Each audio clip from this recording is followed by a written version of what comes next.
कस्बे में शेखावत हवेली के नाम से जानी जाने वाली यह पुरानी इमारत सालों से खंडहर बनी हुई थी। लोग कहते थे कि हवेली में पहले एक धनाढ्य व्यापारी राजेंद्र शेखावत अपनी पत्नी और बेटी के साथ रहता था। लेकिन एक रात पूरी हवेली में आग लग गई। उस रात से न तो किसी ने शेखावत परिवार को देखा और न ही यह पता चला कि आग कैसे लगी। गांव वालों का कहना था कि शेखावत की पत्नी और बेटी की आत्माएं आज भी उस हवेली में भटकती हैं। वे रात को चीखती हैं, हंसती हैं और कभी-कभी राहगीरों को बुलाती भी हैं।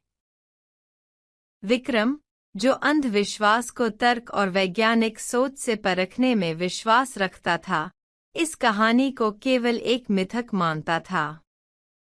उसने तय किया कि वह अपने कैमरे और माइक के जरिए इस रहस्य का पर्दाफाश करेगा।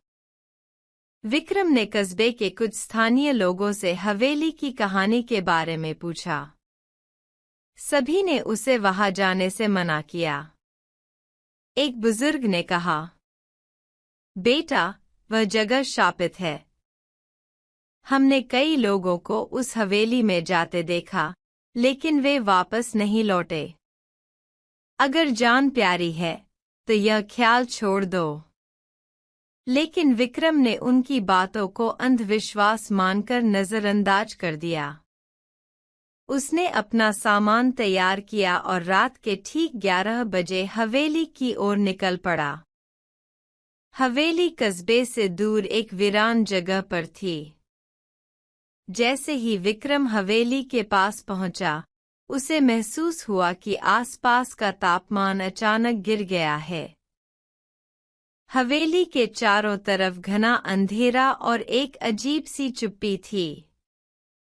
हवेली के बड़े लोहे के दरवाजे को धक्का देते ही जोर से चरमराहट की आवाज हुई।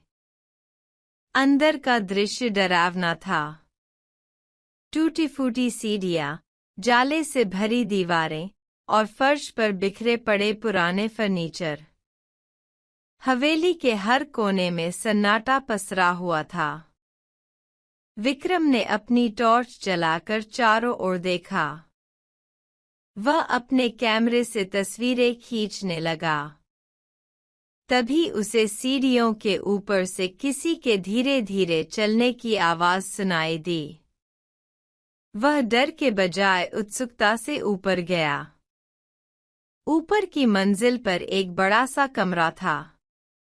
दरवाजे पर एक बड़ा ताला लगा हुआ था। विक्रम ने चारों ओर देखा और उसे पास ही एक पुरानी चाबी पड़ी हुई मिली। उसने ताले को खोला। कमरे के अंदर एक पुरानी मेज पर किताबों का ढेर था। दीवारों पर परिवार की तस्वीरें टंगी थीं। एक तस्वीर में शेखावत परिवार नजर आ रहा था, राजेंद्र, उनकी पत्नी और बेटी। तभी विक्रम को एक ठंडी हवा का झोंका महसूस हुआ। उसने पलट कर देखा, लेकिन वहां कोई नहीं था। जैसे ही उसने मेज पर रखी एक किताब को खोला, उसमें से एक धूल भरा पन्ना गिरा।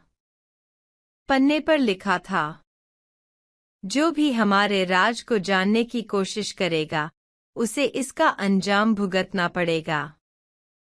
विक्रम को महसूस हुआ कि हवेली में कोई अदृश्य शक्ति है। उसने कैमरे के जरिए रिकॉर्डिंग शुरू की। तभी उसे एक और दरवाजे के पीछे से हल्की सी आवाज सुनाई दी। आवाज ऐसी थी जैसे कोई रो रहा हो। विक्रम ने दरवाजे को खोला। वहां एक छोटा सा कमरा था, जिसमें एक लकड़ी की कुर्सी और झूला पड़ा हुआ था। झूले के पास एक गुड़िया पड़ी हुई थी, जो बेहद पुरानी थी। तभी झूला अपने आप हिलने लगा।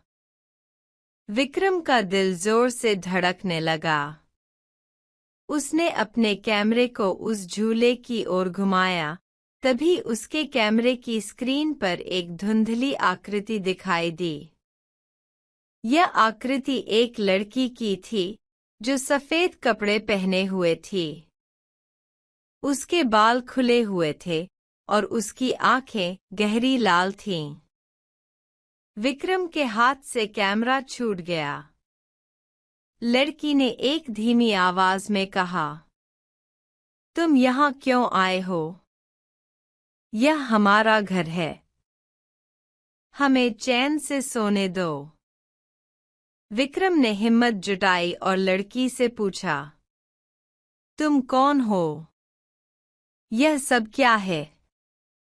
लड़की ने जवाब दिया, मैं राजेंद्र शेखावत की बेटी कावेरी हूँ। मेरे पिता ने लालच में आकर हमारे पूरे परिवार को मौत के हवाले कर दिया।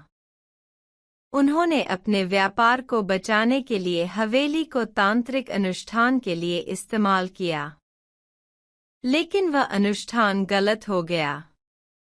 हम सब जलकर मर गए और तब से हमारी आत्माएं इस हवेली में भटक रही हैं। विक्रम ने पूछा, मैं तुम्हारी मदद कैसे कर सकता हूँ? लड़की ने कहा, इस हवेली को आग लगा दो। यही हमें मुक्ति दिलाने का एकमात्र तरीका है। विक्रम ने हिम्मत जुटाई और हवेली से बाहर निकलकर गांव वालों से मदद मांगी, लेकिन किसी ने उसकी बात पर यकीन नहीं किया। अंत में विक्रम ने अकेले ही हवेली को जलाने का फैसला किया। उसने हवेली में तेल छिड़का और आग लगा दी। आग लगते ही हवेली के अंदर से चीखों की गूंज सुनाई दी, लेकिन कुछ देर बाद सब शांत हो गया।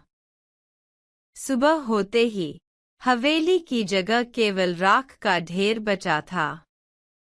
गांव वालों ने देखा कि हवेली के भूतों की कहानियां खत्म हो गईं। लेकिन विक्रम अब पहले जैसा नहीं रहा।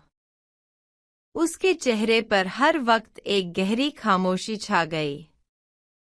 कुछ लोगों का कहना था कि उसने हवेली के भूतों को मुक्ति दी, लेकिन कुछ लोगों का यह भी मानना था कि अब वह खुद उन आत्माओं का हिस्सा बन चुका है।